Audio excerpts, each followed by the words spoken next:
Hey guys, good morning. Welcome to Yessayana's Way, vibing with Yessayana. How are you? I hope you're well because I am. Period.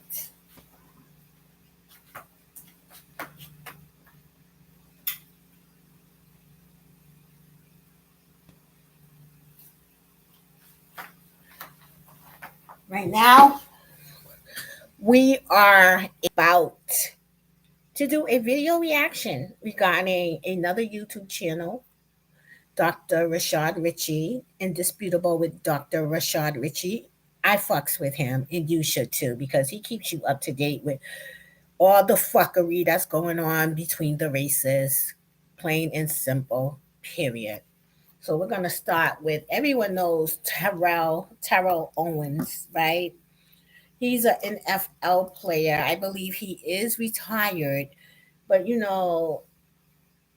some of us think that we're different. Even when we have money and we move into these nice neighborhoods, and some people just see us as ninjas. Will that ever change? And it's not everyone, but it's certain ones. And it's sad that you get profiled in your own neighborhood. Like, and not only that, I feel like a mistake is it's only a mistake if you can fix it. If you have a problem and it was a mistake, mistakes are meant to be fixed.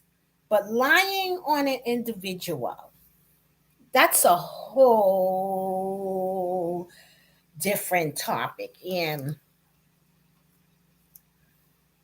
today you can really be a Emmett Till in today's time. And Terrell Owens said he's experiencing this Karen behavior real time. He's always heard about it, but he's never experienced it and been a part of it. But it just goes to show you. And then when the one thing the lady did say, she's like, "You're a big black man." So white women today are still afraid of big black men.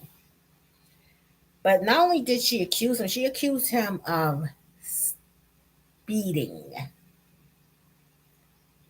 okay? And not stopping at a stop sign that didn't exist, wasn't even there. That's the lie. The man said I wasn't speeding.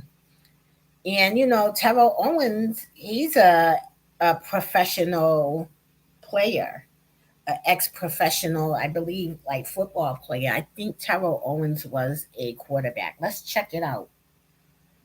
Let's see what Terrell Owens was in the world of entertainment. He wasn't no small Joe. Won't act right, okay?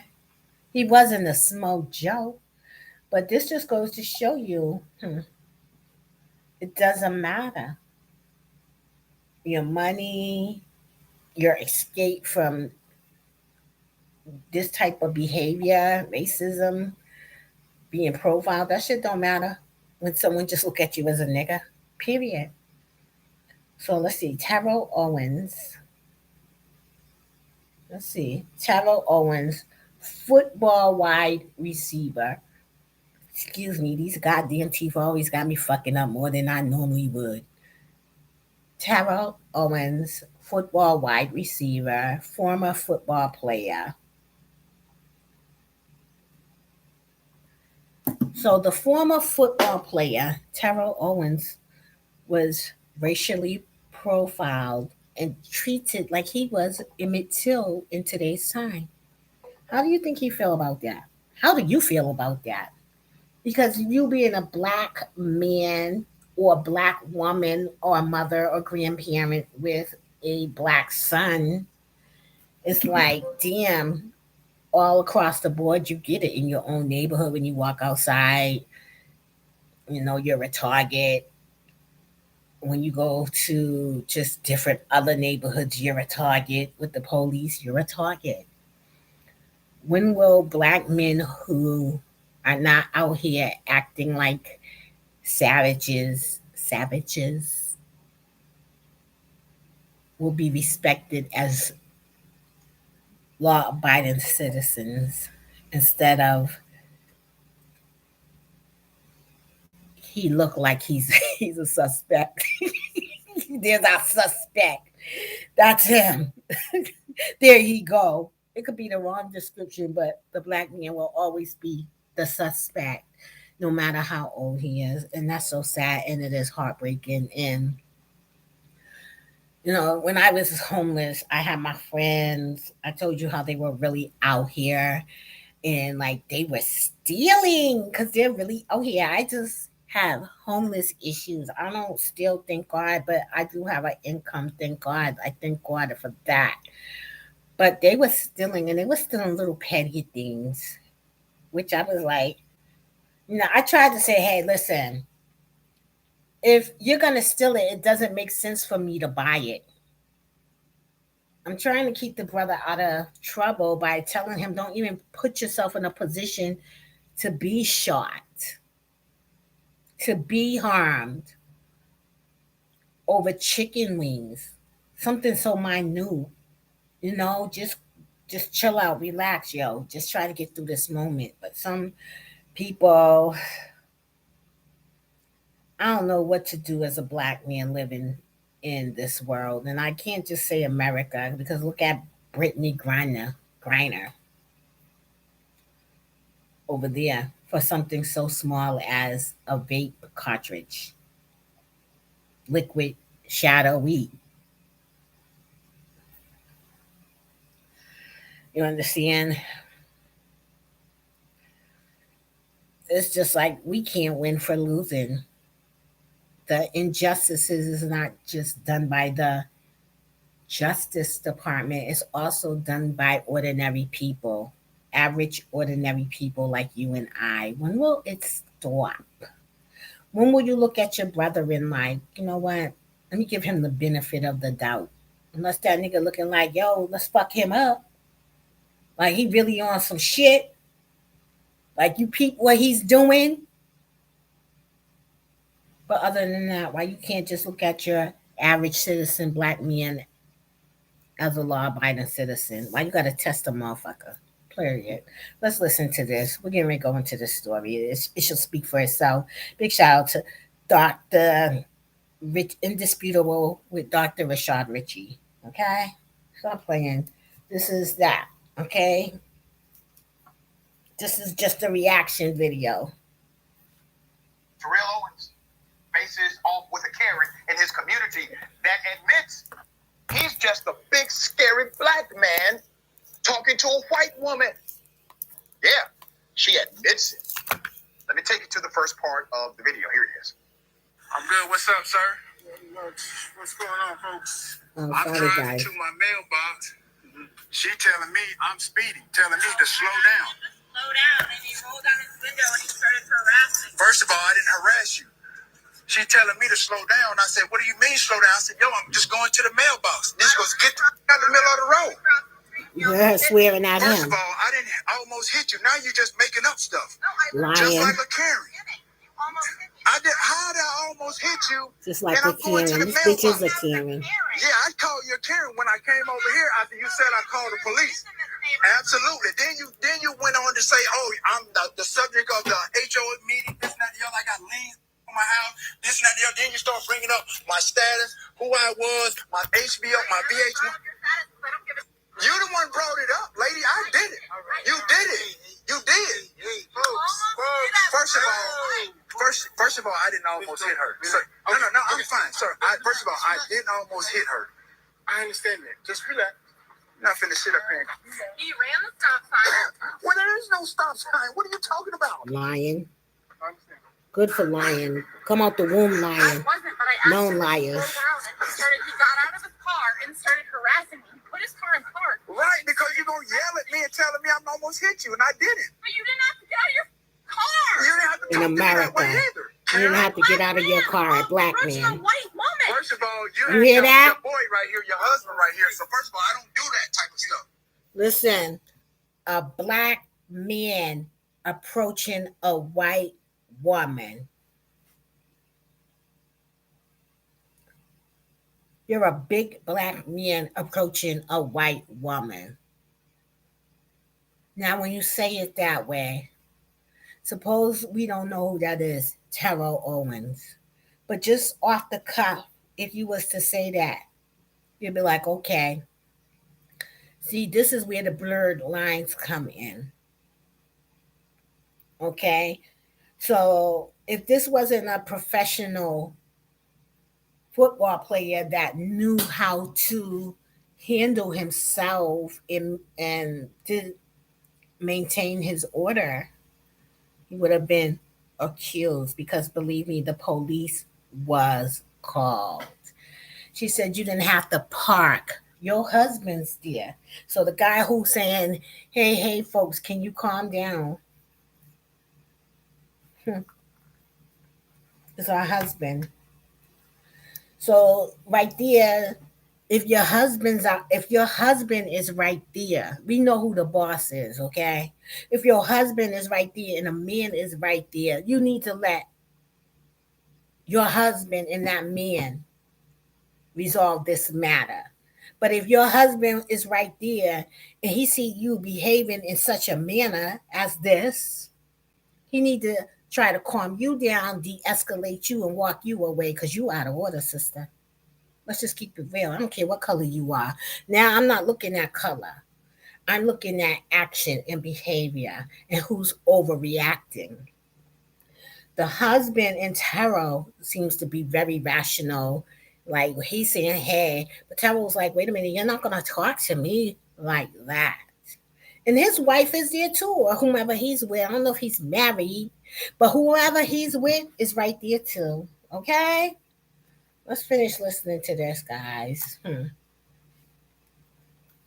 This is the shit you gotta face every day, walking out your door as a black man.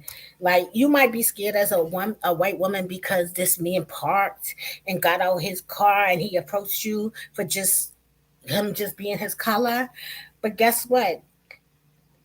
He have to deal with this type of stuff every day just for being black. He have to be found proven that he's innocent because just because he's black, he's guilty. You did. You put your car in park and you came after me. First of all, I didn't come at you. Yes, you did. Listen to her words. You put your you listen to this. This is her words. You put your car in park and you came after me.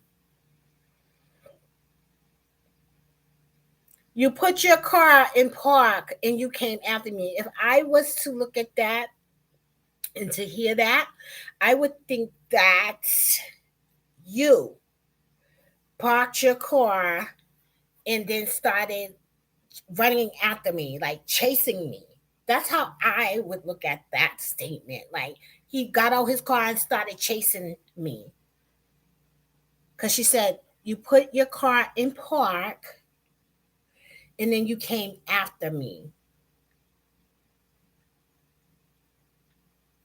I would be scared too, as any woman. Like a big black man putting his car in park and then coming after me. I would think like, yo, this guy, he just stopped and got out of his car and started running after me. That's how I would explain that. Okay? A real case of the Emmett Till in today's time with a former professional football player. I got more video. She says exactly what this is about. You're a black man approaching a white woman. Not a male approaching a female. Correct.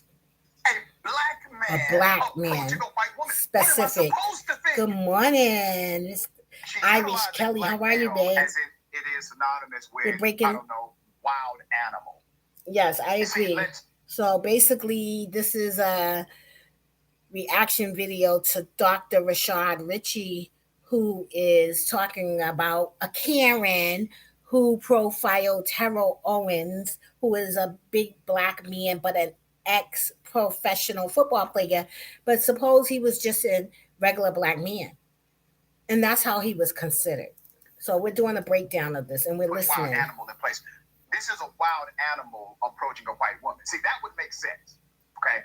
But it's a black man, and for some reason in her mind, because he's a black man, this is a dangerous situation given the fact that she's a white woman. I would like to see Understand how the context tall he's she creating is. here, okay? But she Now, ain't Mr. afraid Owens to talk. is an NFL Hall of Famer, decent individual, and he decided to go live once the police were involved. There's more. Now you're going to see the weaponization. Finally got a day on. Okay. Good for you. Get out and enjoy some of the sun, hon. Here she crying. There's Karen. Look at this. This is unbelievable. Swear to God, I've never been a part of nothing like this. I've seen it. I've seen it. You have your ID. I've seen it. Yes, I've seen it, but this is firsthand. Listen, I've seen it, but this is firsthand. You're actually involved in a situation like this. And the thing is, she's crying. You're calling me Karen. You are recording me. Okay, but you just said this man is chasing you. You said he didn't stop at a stop sign. You said he was which he said is not true. It's not even a stop sign there. She said, you stopped your car, you put your car in park and came after me. I'm just saying from the outside looking in, and I would like to see how well tall this woman is. Is she a small woman? But even if she is, why would you say something? It's not custom or calming. I know, right? Yeah, and you work in the medical field. If anything, you have every right to be like, But I'm saying in her situation and case, just think if you're a small lady, right? A little lady, thank you, Irish Kelly baby. If you're a little lady, would you really say something to a big black man? I don't even speak to a big black motherfucker on the streets. Like, I don't know him. And if he speaks to me, he better say hi and that's it. And don't even be looking at me like you want to. Like you can look because you want, but I mean, don't be looking at me like, oh, you think you got a chance. That's what I'm saying. But in this case, she's with her husband.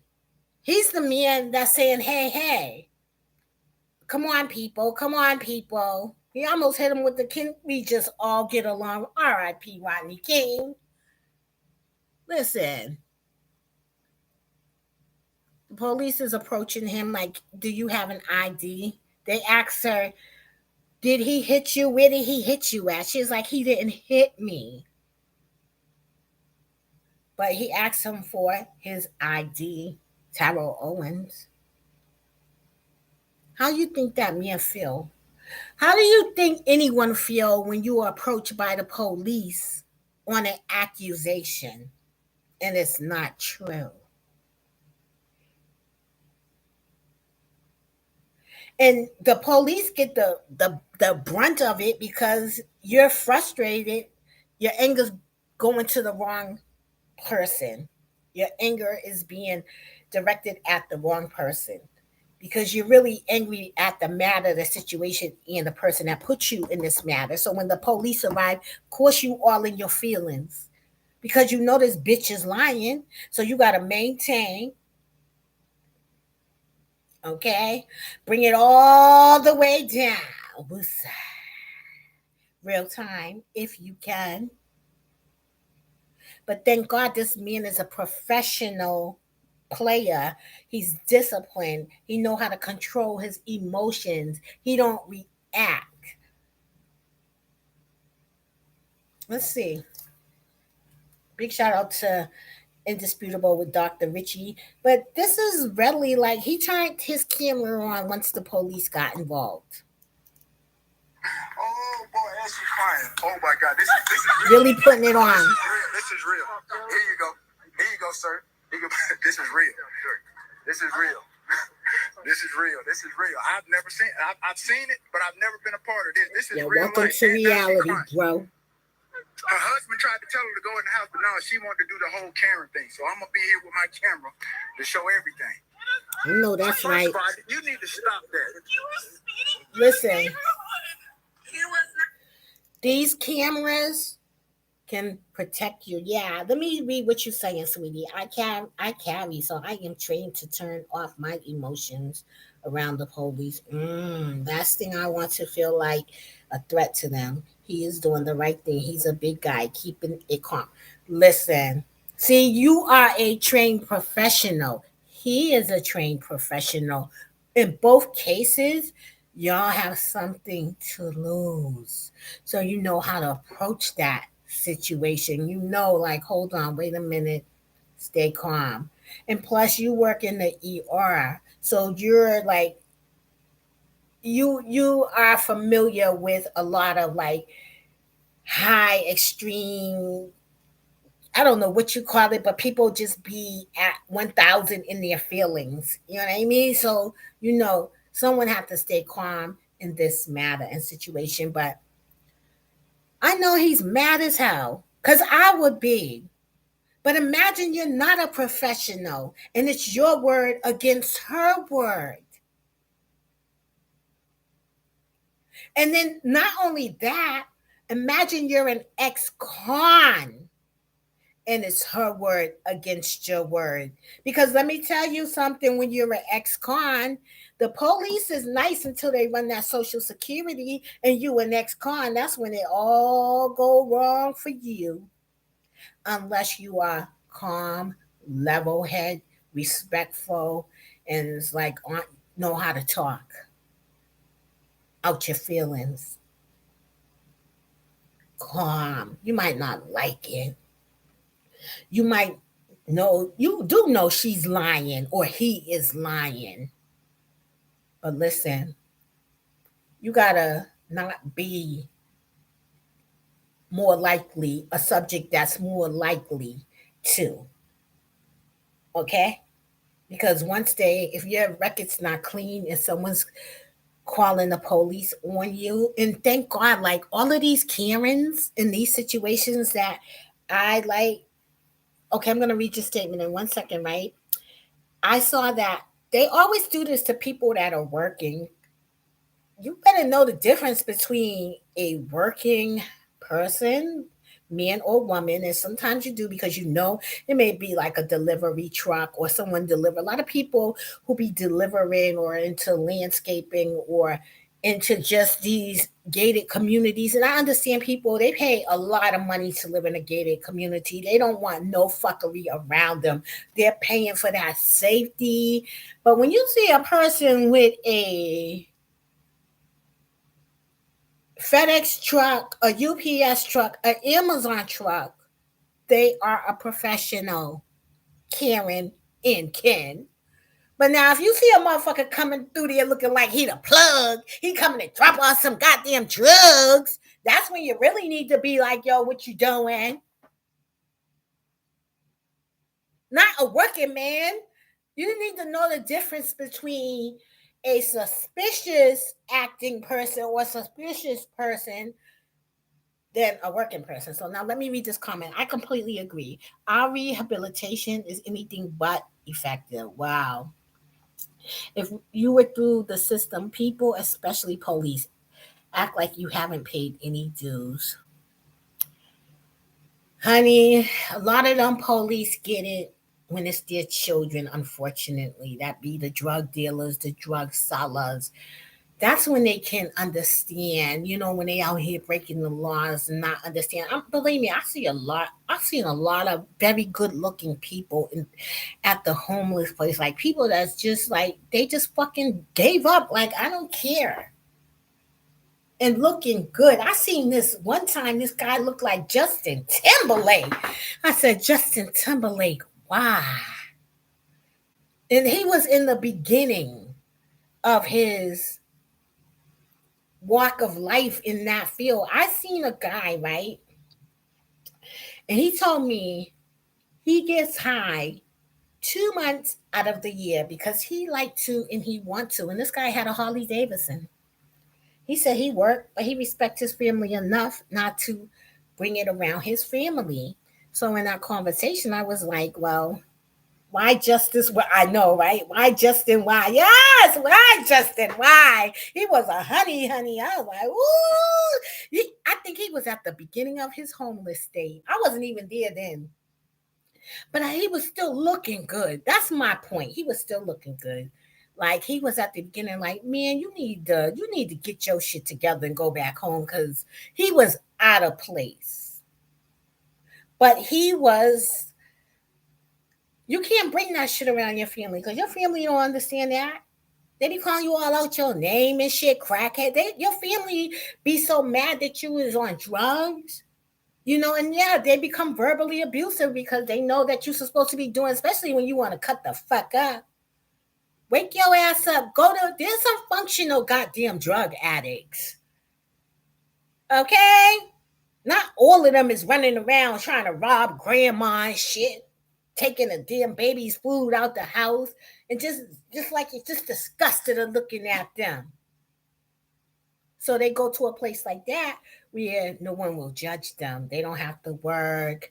They can do bad. They can fall off. Nobody's in their ear like, yo, come on, dog. We gotta get that shit together. When I told you they have a buddy, yeah, they have a buddy out there, but that buddy is like, okay, I'm gonna get high, you watch my back, and you get high and I'm gonna watch it back. But even through their fuck up, they got love, and I gotta respect that. Cause you got some people that ain't got none of their issues and can't find a motherfucker out here, and I'm one of them. So then, what's wrong with me? I guess I judge too much, cause I'll be like, yo, you need to do AYZ, and come on, I'm gonna try to save an individual. I feel bad for people, but there are people like I met people out there trying to get their girlfriends to come back home. Like, good luck. I was like, yeah, you too, bro. But I gotta stay in here. But I said that to say this. Know the difference in the people you're calling the police on, the people that's servicing you legit, like your delivery people, versus the guy that's the plug that's coming to drop the drugs off to your neighbor. Yes, it is true. My friend works at the methadone clinic down the street from my hospital. Every few patients will be one that looks nothing like what you expect, just someone on the tail end of. Yeah, straighten it. That's true. I'd be like, oh my gosh, like, I once I look past the looks, I'd be like, what is wrong with them? Like something's off in the mental. And then you have the people that they got injured, so they just gotta do that. But they could be mean, and their family don't want to deal with them because they're verbally abusive. They mad at the world, and some of that shit they put themselves in. But my thing today is fentanyl. Fentanyl will kill you dead. Fentanyl is out here in everything: the perks, the pills, the weed, the Coca-Cola, you know what I mean? And a lot of people ain't being honest. So their family is finding them not waking up. Or stories like some people they're influenced, but they like the Coca-Cola. They call it the sugar booger. They like that shit. And then, they fucking around with them drugs instead of being honest with their people.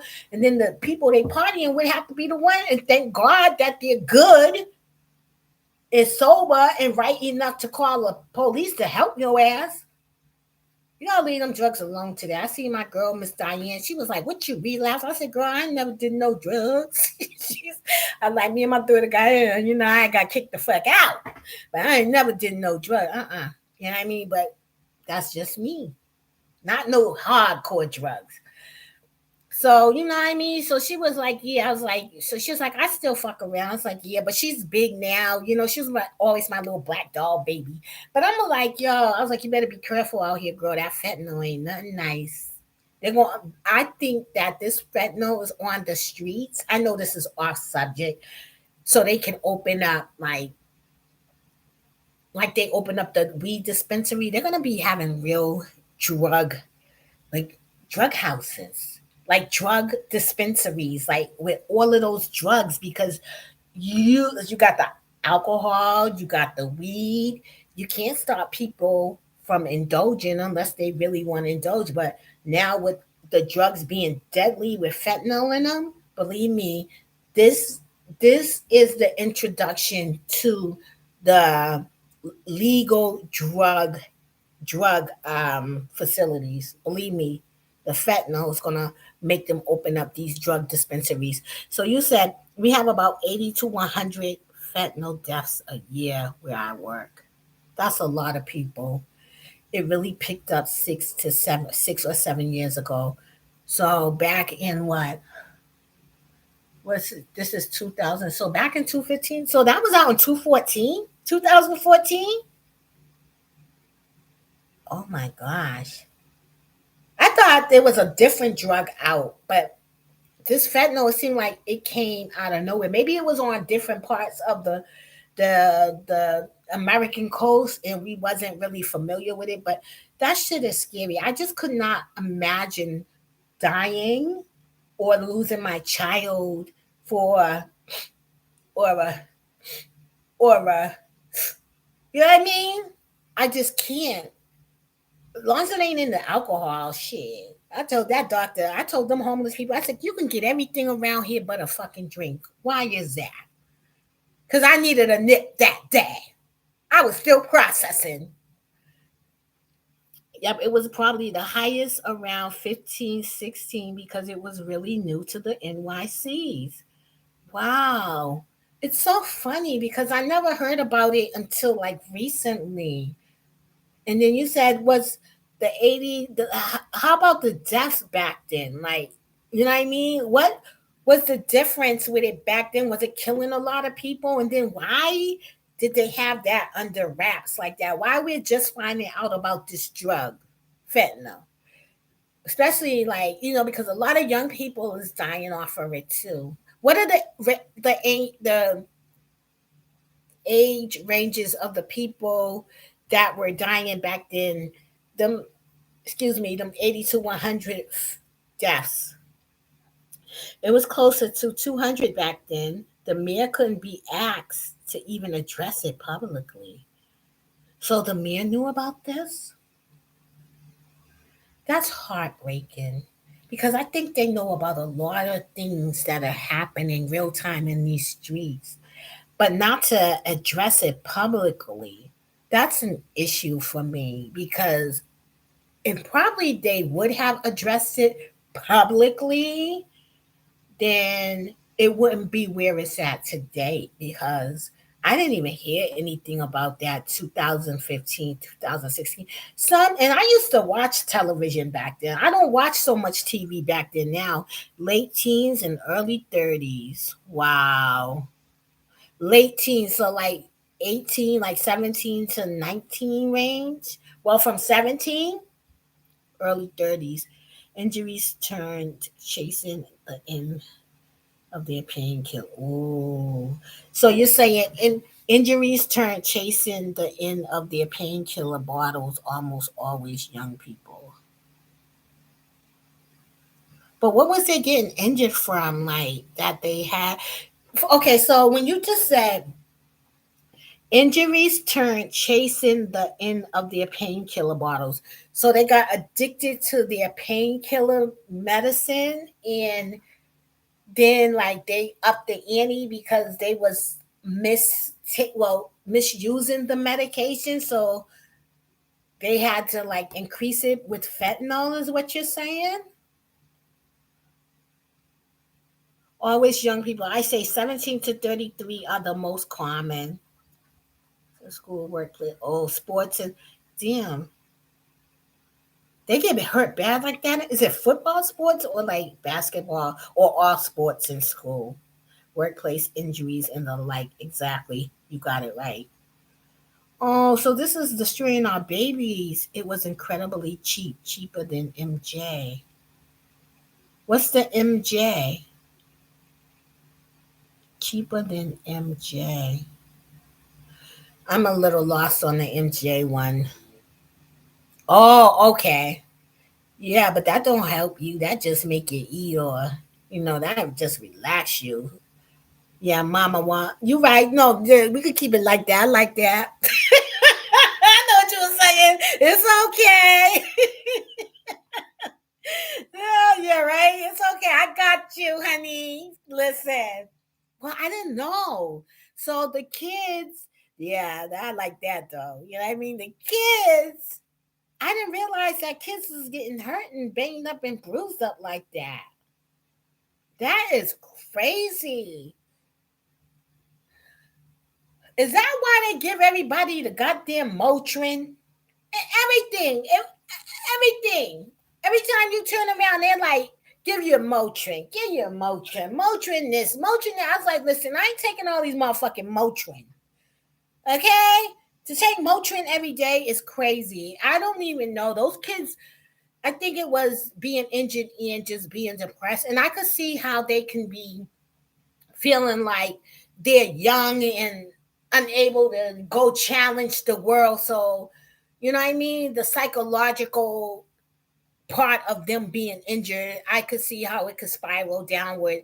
And then, probably not having the parent to be able to care for them the way that they did. So, yes, there is a federal and international initiative to reduce the use prescribing of opiates.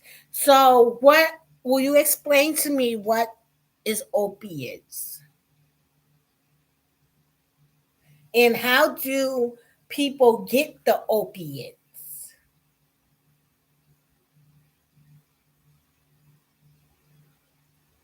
Because the way they explain it to me, the only time you can get a hard narcotic, like a painkiller, is if you get shot or stabbed. So if you have a severe pain, you get Motrin. So is at this point, is pain a psychological thing, or is it an actual physical thing? Pain. Because the way they're saying it is like the human body is not supposed to, like, what, okay, experience pain. And I think a Motrin is, okay, I got a headache. I'm gonna take the headache, the Motrin pill, and it should go away. I think it's minor pain. I don't think you give a Motrin for every pain, for major pain. For instance, I had 2 operations in my hands, and I had to get medication from people for pain. And I told my doctor that. It's like, yo, you didn't give me no painkillers. That was killing me. I had to beg, and that's when they prescribed me the painkillers. And it was only 5, but I'd rather have that than none. Okay? So it was only 5, but they told me because they didn't want me taking anybody else's medication. Hell, if I won't, if it's a painkiller and it's going to help me relieve some of this pain, no, I'm taking that shit. Because this was bigger than a fucking Motrin. My hand was cut down to the white meat. So what you say? I have several disabilities that bring debilitating pain when untreated. Even getting my own pain meds have been very hard despite them long term. But what is an opiate?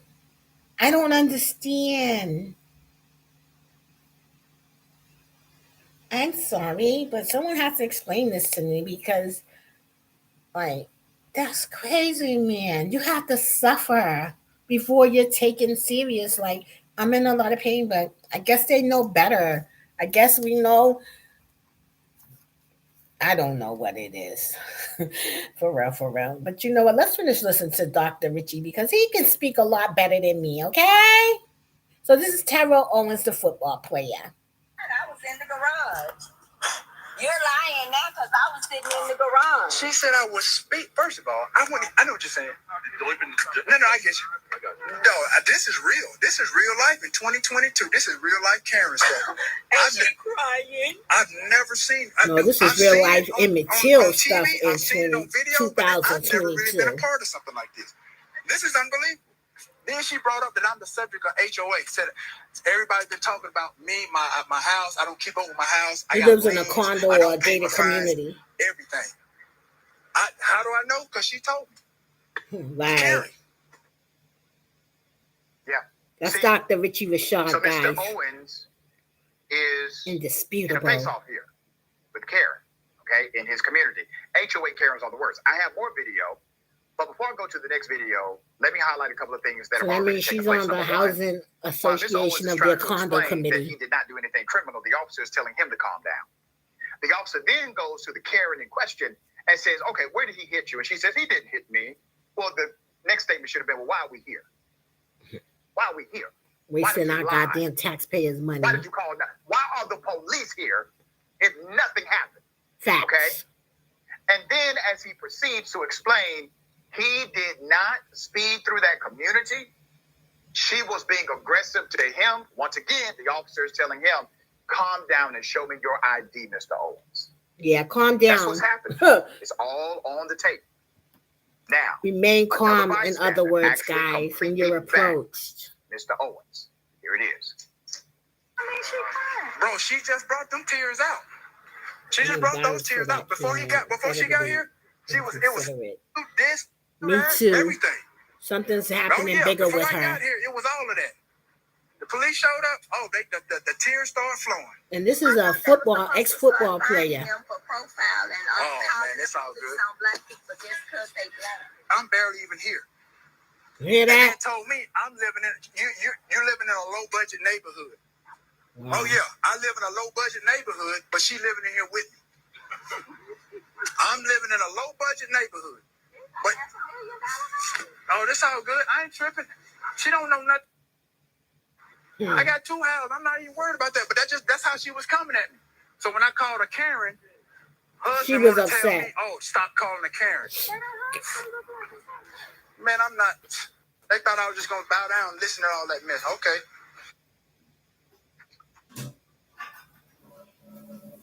Now, I know some people would say, well, the Karen may have been afraid. No. White women, let me just say this for the record. White women are not afraid of black men. I think so too. I agree. Evidenced by the fact that she decided to approach him. That's what I'm saying. No scared. If she was afraid of him, she would have stayed away from him. Because that's what you do when you're scared of him. I agree with him. No matter what color you are, when you are afraid of a person, you stay away. Stop calling me Karen, as if she didn't just call the police and profile someone based on the color of their skin. Incredible ignorance, yes. But you know what? It's bigger than that. Because the husband was trying to calm her down too.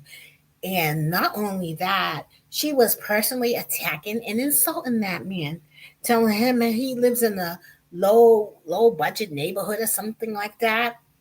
It doesn't matter. What the hell? I came from the streets. I'm in a hotel right now. Wherever you live, God bless you. But I think it's something bigger than that, because she went to crying. A lot of emotional ups and downs. No rational, not speaking. Like, was her and her husband having a conversation prior to this incident?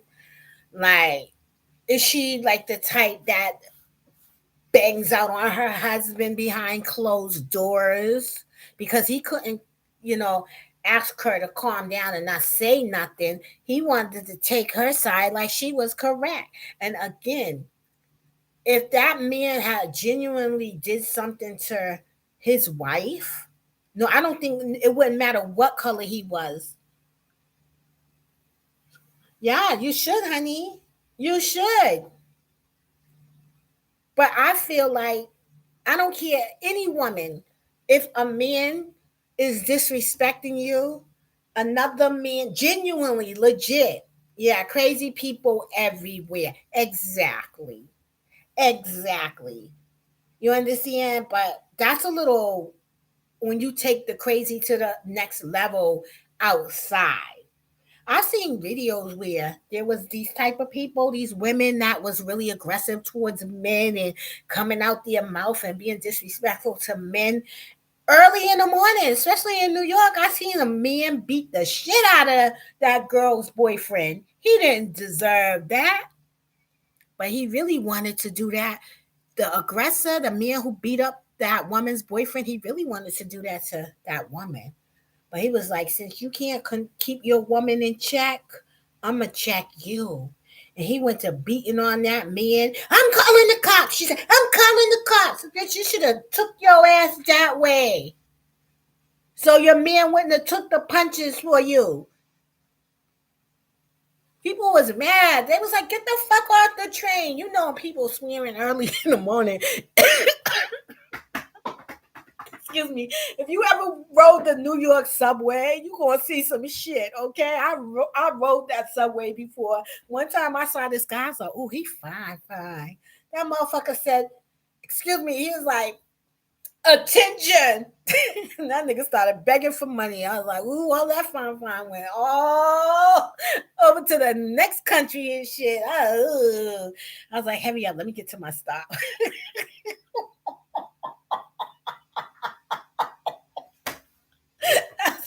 That's the truth. I was like, ooh, he ain't fine no more. I'm telling you, somebody could be fine until they open their mouth.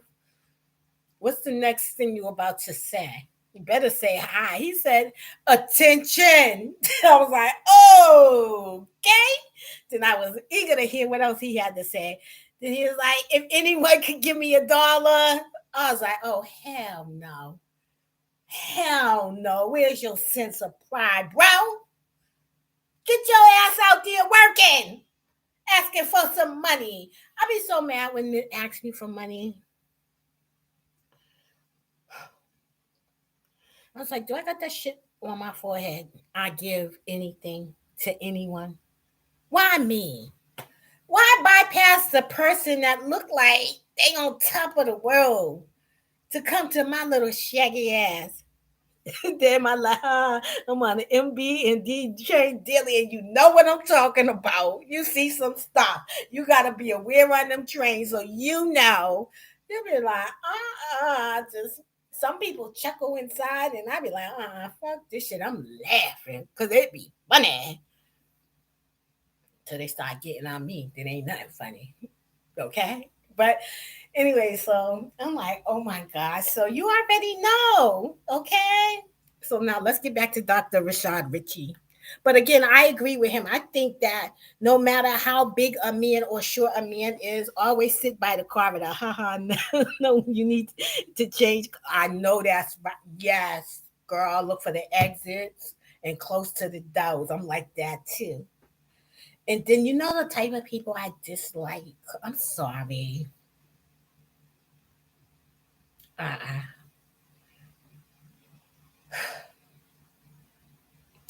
I don't like the big fat people fluffies. I'm trying to be nice about it because I don't know how to say this. But I'm going to say it because it needs to be said. So you can have all this room down there, and it could be me in this seat, and then the seat right here, and then another seat. Why would you come and sit by me? Why? All that room down there. I hate that. And then you know what? Because I'm a nice person, you know what I do? I don't want to say anything and I don't want to be uncomfortable. I just get up and be like, you can have this. I got bullied out my seat. In other words, with no words, just because you made the space uncomfortable. Yes. It's the truth. After brain surgery, a big fella made me stand because he didn't want to get up from his 2 seat. Thank you, big fella. Big fella, you. And what happened to men being chivalry, they call it? Men seeing a woman and getting up. They don't give the seats up for the children, the pregnant women, the old women, no women. They just look at you like, I'm like, where's your fucking manhood at? That's what I say to myself. Not allowed because you know today they'll pummel you. And I'm like, yo, yes, cavalry. That's what it is. What the fuck is chivalry? I don't know. Something. Anyways, cavalry. Thank you. Yes. Cavalry is left on. Listen, that's calling in the brigade. See, when you say chivalry, you're right. Cavalry, because I be like thinking, he calling the goddamn troop. Okay? But yes, I'm like, they don't want to be like, I'm so tired of women showing other women, old women, respect. And the old women too, because they act like they ass too goddamn old when you offer them a seat. They want to be like, I'll stand. Well, you go right ahead. Your ass can stand too. We gotta, let me tell you something right now. When I see a man, you know what I do? I stand back and let him open the door for me. I said, thank you. Because a man is a man, born a male, turned into a man at all times. And even the gay men, they will treat you like a gentleman too. They might not be interested in what's between your legs, but they have never lost that chivalry. They will open the doors for you too. Okay? All right?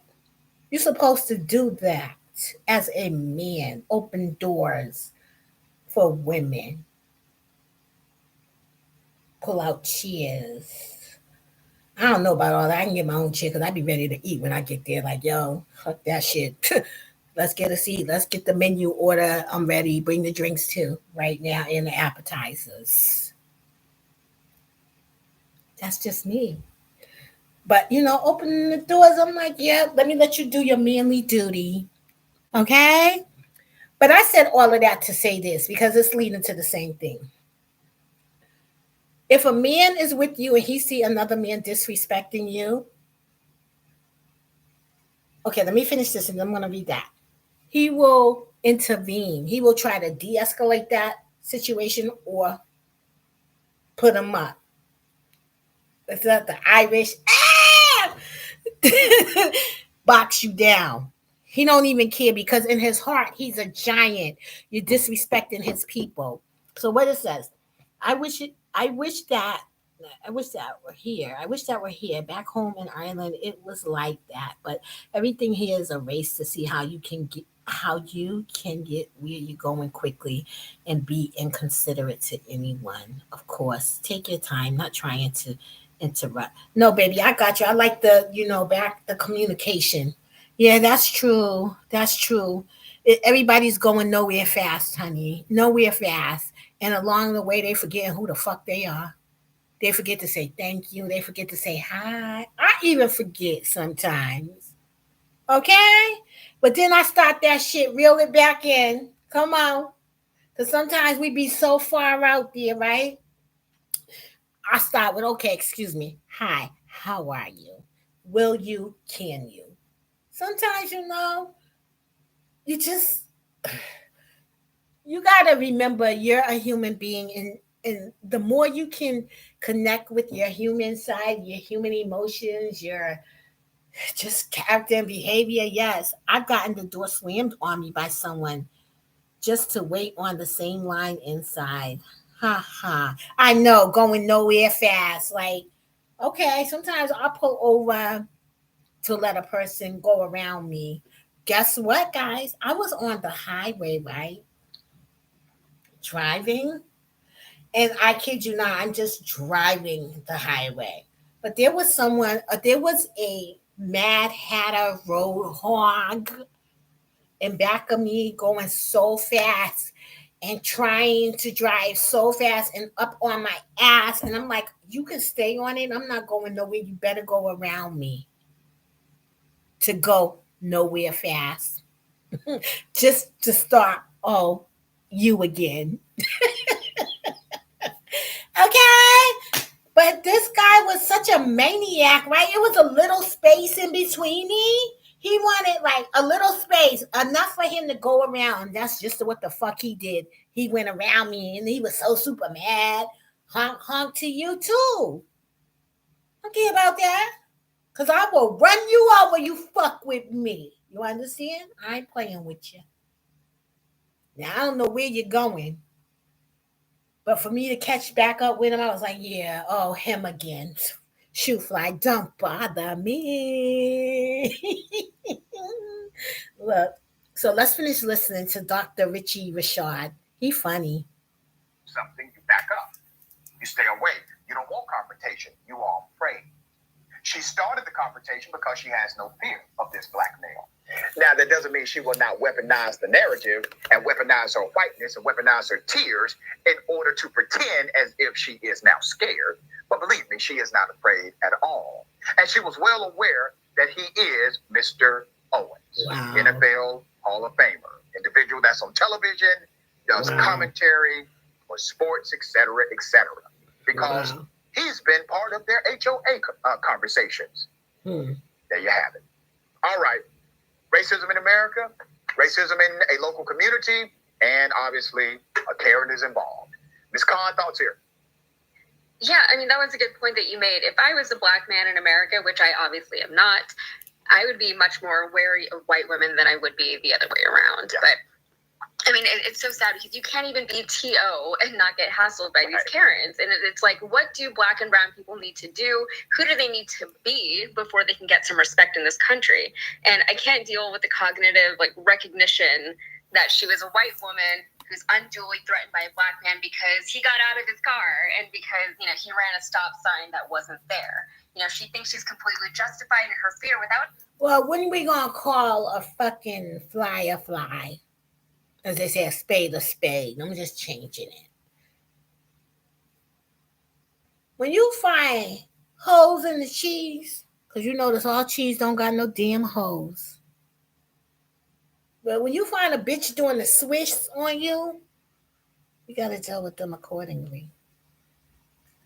And how would you like for someone to tell you your business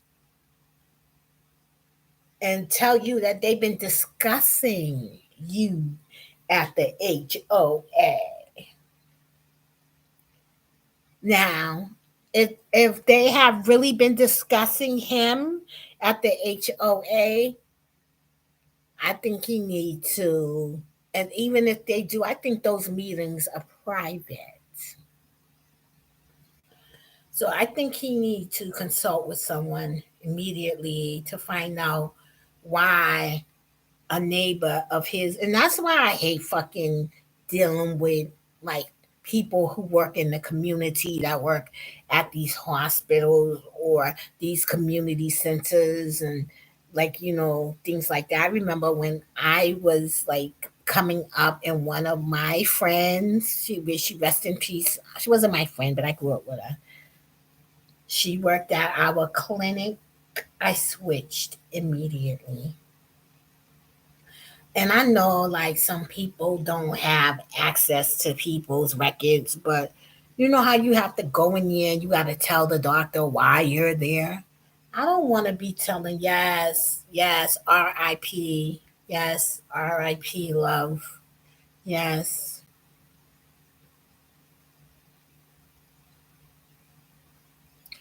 Listen, I was like, I'm not going there. And I stopped going. You understand? Because I don't want no one to know specific details that are private. And I don't know how when HIPAA became enacted, the law, the HIPAA law, but shit, that ain't stopping nobody in your community talking about you, telling your business to the family or anybody else staying there. It's not gonna happen. I don't want to sit up there, be kikiing with somebody, and you know what I mean? You know, when my pussy burning, itching, crabbing, stinking, anything. It's just not your business. So I left on the strength of that. And it's something uncomfortable when people knows your business and it's, I heard it through the grapevine that you were not paying your fees on time. I heard it through the grapevine, started in 96. Oh, really? Oh, okay. So 20, what? My daughter's 20. So it started in 96. She was born in 95. So what's that? 20, she's 27, 26 years ago. People break it all of the time, unfortunately. Yep. So do they really be sending Whitney Williams? Wendy, girl, get through it. I'm praying for you. But Wendy Williams, yes, Marvin Gaye, yes. Yeah, it is a huge penalty. So Wendy Williams, she used to always say that. People used to always send her people's medical history and shit like that. Like, what right do they have to send out that type of information to Wendy, the world's queen of gossip? What right? Okay, that's just funky monkey business. But I'll tell you something right now. Hmm, you gotta be careful. Listen, that lady's confrontational, and that's her. That's something she gotta figure out. It's not normal for people to approach people, even if they're doing something. It's not normal. You understand? And it's not normal for their spouse to allow another man to address them. It's just not normal, everyday behavior. Something's going on with her. We got to look deeper into all of these Karens who feel like they can go out their way to harass you. That's something different. Because you know something, everything, every action in life is cause and effect. So the first thing is the cause. She knew who he was. And let me tell you something. That happened to me when I first moved in Newton. I was parking in the church, which was assigned to my unit. To my unit, excuse me. And the first time this lady, Spanish woman, she approached me on the fact that did I know kids? HIPAA is the same law keeping us from finding out Karen's mental health status. I know that's sad, but when Karen is demonstrating some weird behavior, we need to take notice. Period. Lying is one of them. You understand? Because you know what? We say racism, right? But there are some police officers that profile people, but then there's people that's behind these calls that is, the culprits, I think, that's making things worse for American citizens, especially black people. And let me tell you something. It don't just have to be white people or Spanish people or people. It's just people who don't like you will fuck you up with the police. They will use the police as a weapon. That's what was happening with me. I'm like, hold up. I think she's using this as a weapon against me. Duh. But I'm a literal person. So when I get it, I'm like, okay. So now, once I start connecting the dots and processing and putting things together, and the anonymous 911 calls that turn out to false are very illegal, but it is so rare that they are actually pursued. Yeah, and that's why people keep doing this because they don't pursue them. They don't, they don't hold them accountable.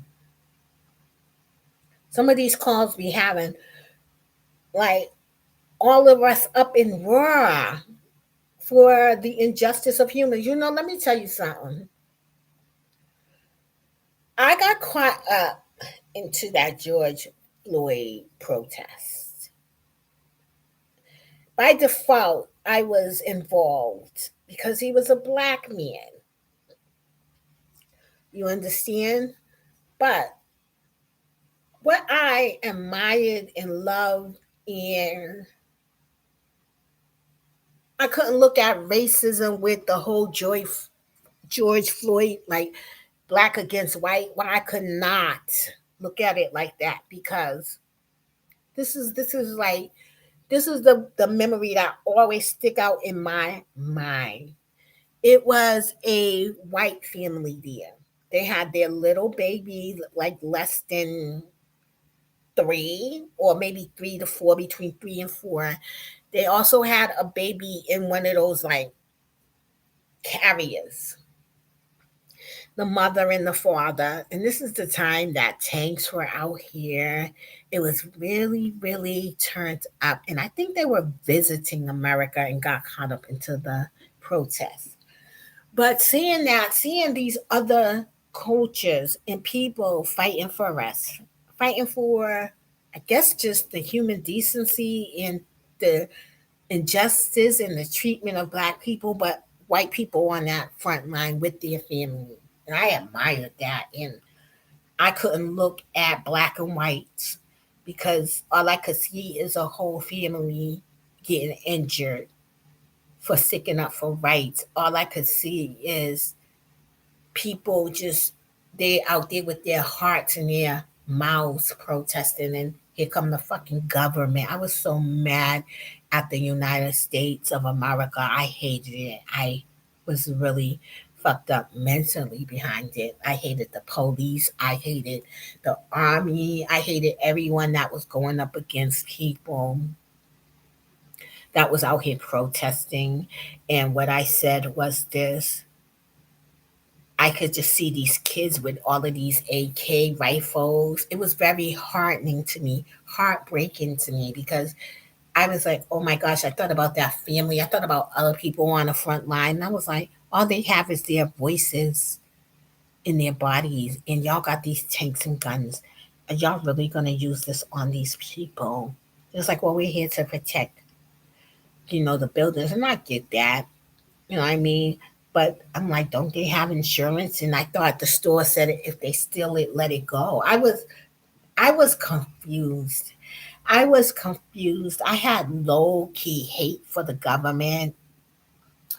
I had low key hate, I guess, for the police, the army, because it's like, oh my gosh, I can just, it's us against America, the people of America against America. It just didn't make sense to me. It wasn't adding up.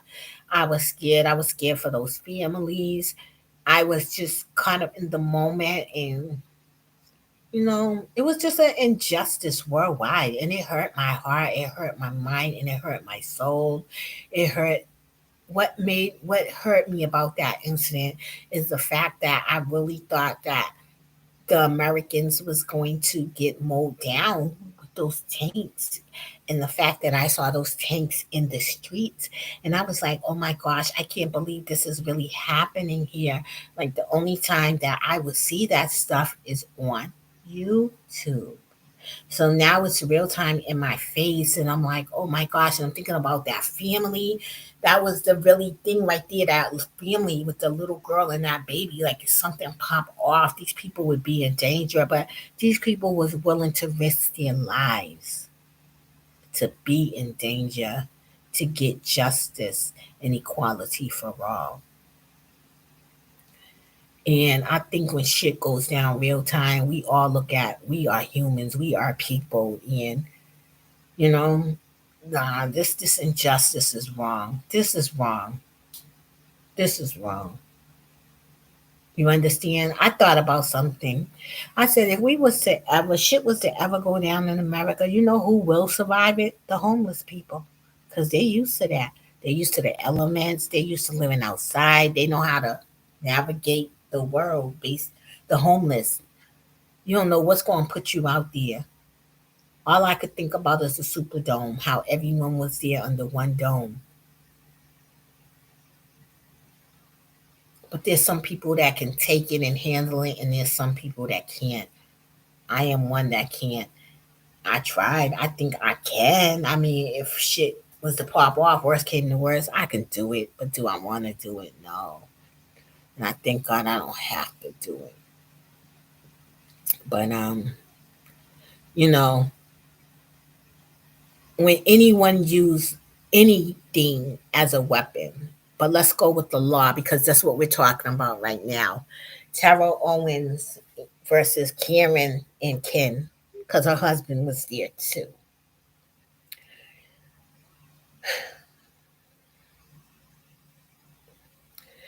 We all think that money separates us. That's the only thing that can make us feel like we're higher than one another, money. But when in reality, people who have professions and people who just don't respect you don't care whether you have money or not. The law gonna still do the law, okay? And it is frustrating that you get pulled over because you got a car or whatever. Meanwhile, you can be out here, a nice car, a fancy car. You're a black man in a white neighborhood. Meanwhile, there's no crime happening in your neighborhood. No real crime.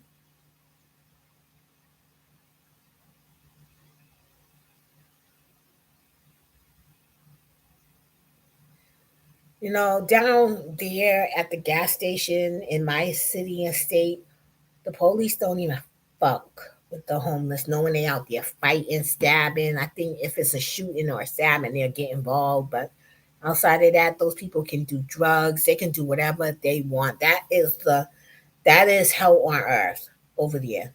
That is lawlessness. Some people say I don't even. I met a guy named Chris that was on the street for 10 years. He said he don't even go down there when it gets dark. They had a store 24 over there closed down. The gas station closed down. They have let the homeless run amok and rule the town over there. They wait until the murder is done to do something. They don't want to endanger themselves. That's so sad. And even the church is over there. They got facilities out there, but like you said, I think they're trying to kill them people. Just kill them off. Slowly but surely. Cruel. It's our job, sadly, to defend ourselves. And that's what I realized. I realized that being out here, there is no help. It's all a joke. You know, today, where's my scarf at? Because this is what they gave me.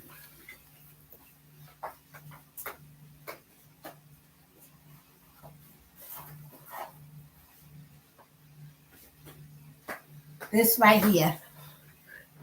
This is what they gave me to stay cool in the pandemic and heat wave. This will forever be with me.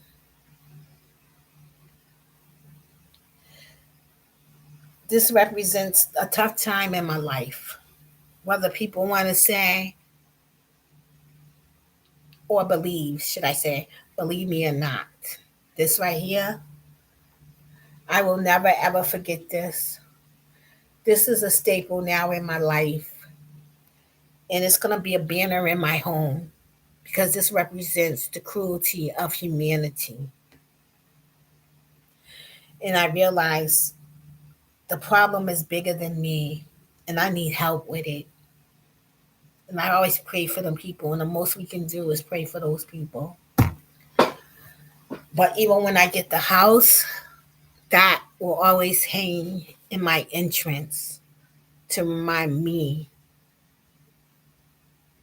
to do something in this world for people less fortunate than me. If I didn't have a car, if I didn't have the money, the job, if I wasn't out, I wouldn't even know how I would have made it. Because even though you can take a shower at certain times, like when you see people with these reusable bags and these backpacks, some people, that's all they have. I gave wet wraps like that out. That was an emotional time. This is a beautiful thing. Yes. You gave wet wraps. They gave me a dry fucking scarf and say stay cool. Stay cool. What I learned in this world, and this goes for everyone, be sober and always willing to help yourself until you can't. There is elderly women out here that their families have given up on them, that are down in those shelter places. And I know they're fucking broken mentally, like how, and they just can't fathom their way through this. And that's what we got to pray, that they fathom their way through it and create real programs that's going to help people get out of their situation, as opposed to the program getting the money, hiring the staff, and people still in their situation. Some of those women, they see me and they be like, "Hi, miss." Yes, hi.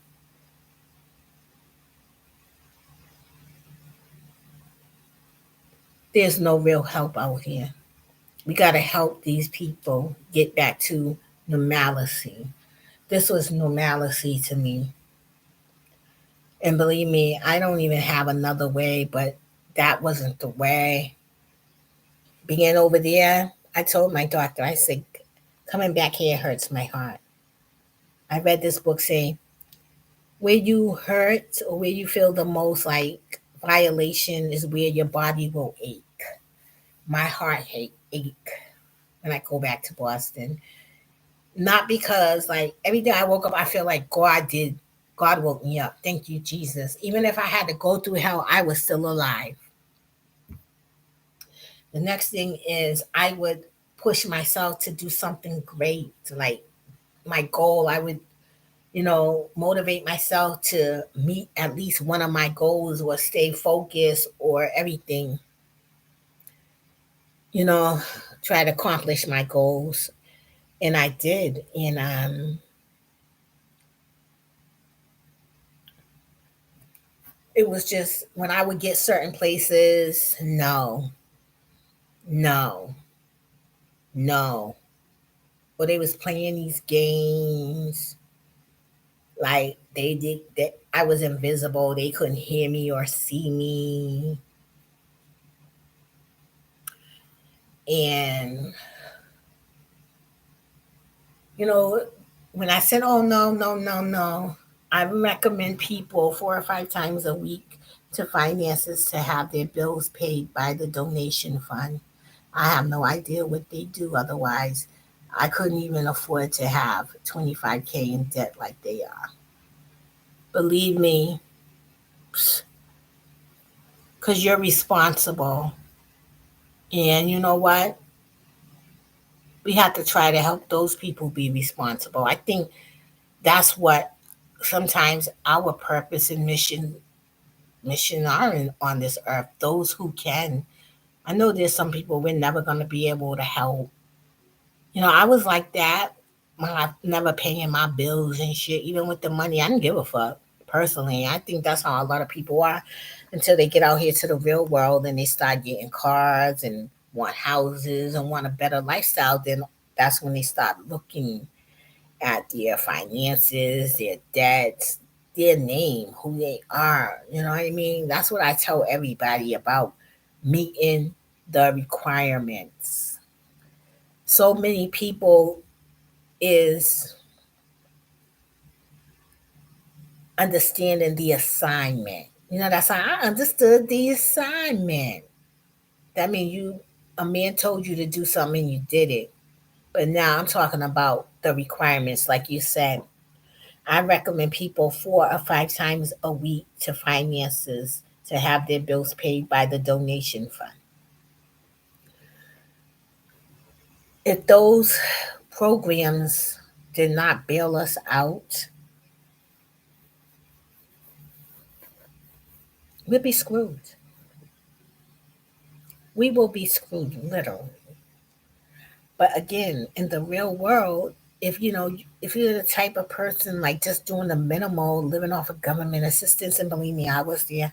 I was doing the minimal and living off of government assistance. And to be quite honest, but I had issues too with my family where I was trying to make sure that my family was okay too. So I had to make a lot of sacrifices where I couldn't just jump on. And even when I was in a position to do well, I couldn't because my family member was hurt. And then I couldn't just leave them behind because when your family is hurting to a point where you don't understand because you think they don't have bills or you doing everything that you can with them and they don't you know you can't tell another man what to feel in his mind, even if he's not paying bills, even if you think you buying them everything or things is going well with them. You understand? You can't tell them how to feel. But when they start talking things like suicide, you need to listen.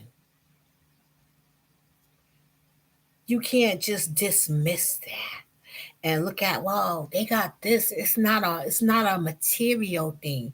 It's a emotional thing. It's a worth thing. You can't tell someone to feel worth to to to feel worth or feel a worth. I'm saying this wrong. When they're feeling worthless,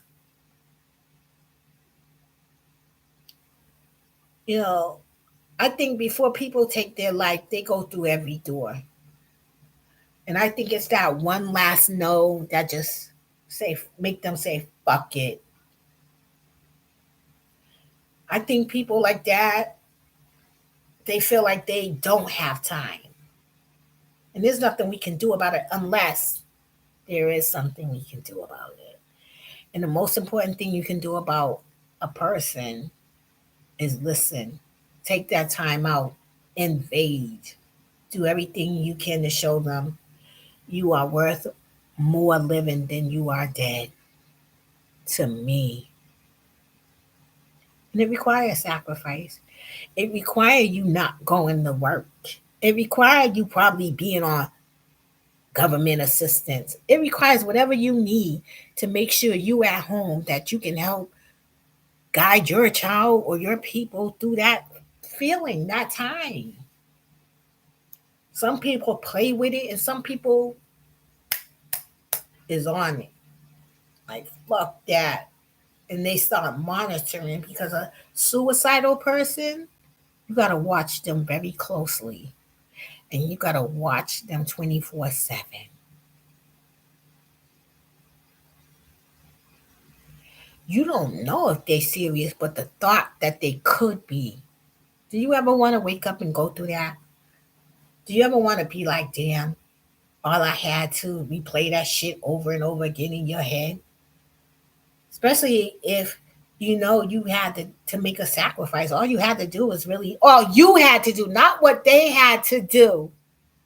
Because it could have been that last call, that one more call. It just could have been that call you didn't answer. You know what I mean? I don't know. I just know for me, I had to get the fuck away from all them no's, all them people trying to make me feel bad for being in my position, for me losing, for me earning like this is, excuse me, like this is a perfect world. If they say that there's assistance out here for these people, why we ain't really trying to make America great? Why we ain't putting programs in place to help people? Why we got people deciding who gets help out here and not? It's crazy. I lost my cousin to suicide. His dad, my uncle, was the only person to help me when my family kicked me out at 16. He got me a job, helped me with school, and helped with my immigration. Amen. I think he was trying to make up for what he couldn't do for his son. And honey accepted because you know what? Your uncle probably was thinking that your cousin was cool because he had less responsibility. He probably had all the material things. He probably had two parents, probably grew up in this big house, but it's not about that. It's how they feel inside. It's the shit that they take to the grave they don't talk about. You know? It's so much. But I assure you, it was probably a time your uncle, like I said, maybe that last call, maybe whatever, because we think maybe just the ignorance, not ignorance, like just ignoring that individual. You understand? Only my uncle, my aunt, his mom was killed in the troubles. Mm. If you know what, if you know about them, wow.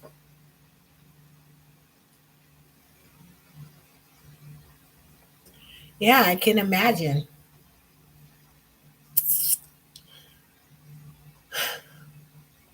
You know, I think sometimes we gotta listen to those who's closest to us. I mean, really hear them, really hear them. You know what I mean? Not fill in the blank with what we want. You know, and when I was having a family member, I remember when I even wanted to commit suicide once upon a time in my life. I'll tell y'all about it because I think I got a glimpse into that life. And I will tell y'all about it one day. That's going to be one of my stories. I'm going to tell y'all about it. And it was just, I'm so happy.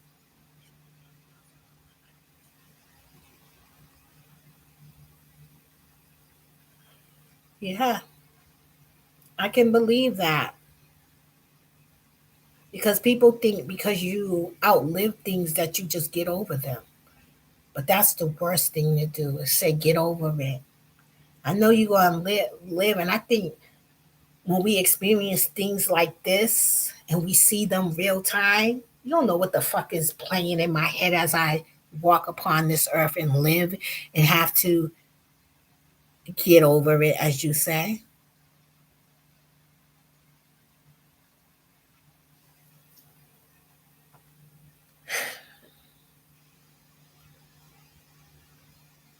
I don't know how we deal with reality because if it happens,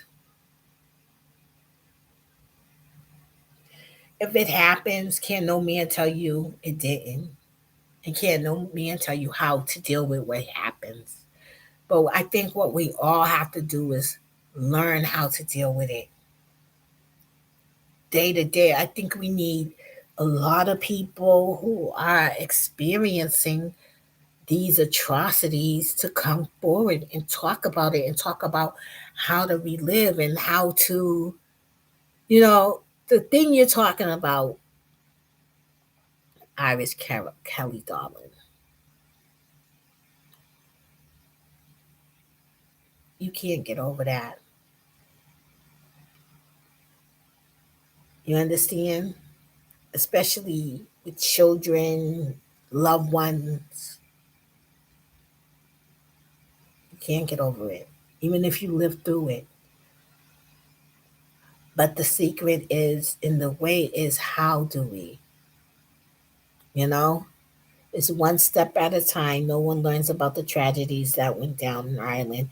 My dad was labeled as a, oh, wow. So your dad was like a, so she says, my dad was labeled as a terrorist and imprisoned for 20 years for fighting back and protecting his family. So your dad was like a Mandela, in other words. He was a resistor, fighting for his family. Thank God he's still alive. You know, one of many, one of many. So they try to annihilate your culture too, and that's why I feel like every culture has been through something, and it's bigger than race because some of the shit that every culture experience real time is like, can you be a human and not even see a child, a mother, a dad take over people's property and their land?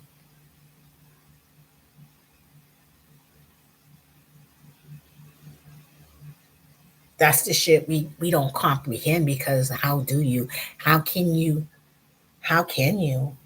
But like you said, one day at a time. Those people are the strongest people on earth to me. The people who's actually been through something.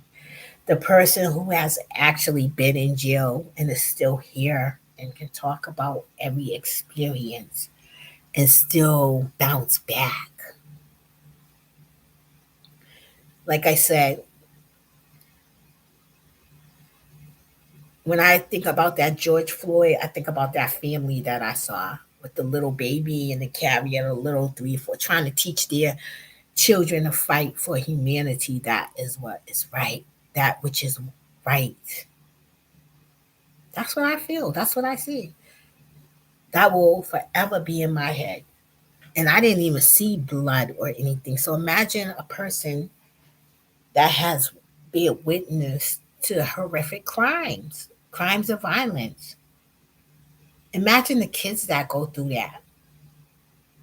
You know what I mean? So much going on in this world, man. Like there's real time issues. And I think we all need to be sober because there's an enemy and we need to be fighting that enemy, all of us. Because the enemy is the one who don't see children, men, women, who can't reason, who can't reason. You understand? Who can't reason. Reason is very important in life. Adjusting, understanding. All we can do is stand by our morals. Yes. And what we hold dear. Absolutely. The governments across the world only have to gain excuse me, the governments across the world only have to gain by taking them away. That's so true now that you say that. Because you know what? I said to my daughter, everyone always call me bougie. She said, because you have standards. And that's the whole thing right there, like you said. And what that's the whole thing. The world is trying to break our morals down, our standards, our beliefs, the things that are right, the things that are true. I tell you, that's why I say it's bigger than race. It's bigger than race. Living at this time is so confusing because they promote the wrong things. The wrong things they promote. And they tell those who is cognitive, who understands that that is wrong, that they're wrong for fighting for that which is right.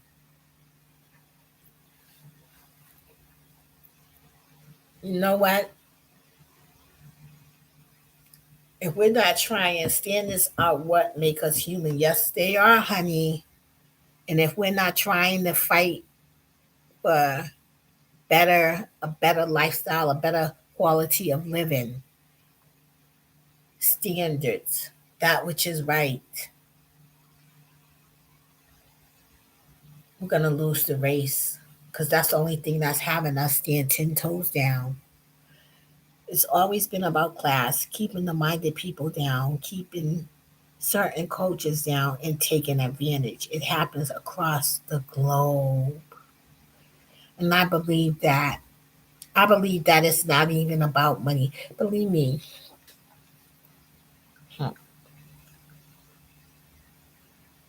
it's people that have positions that are in a position of authority.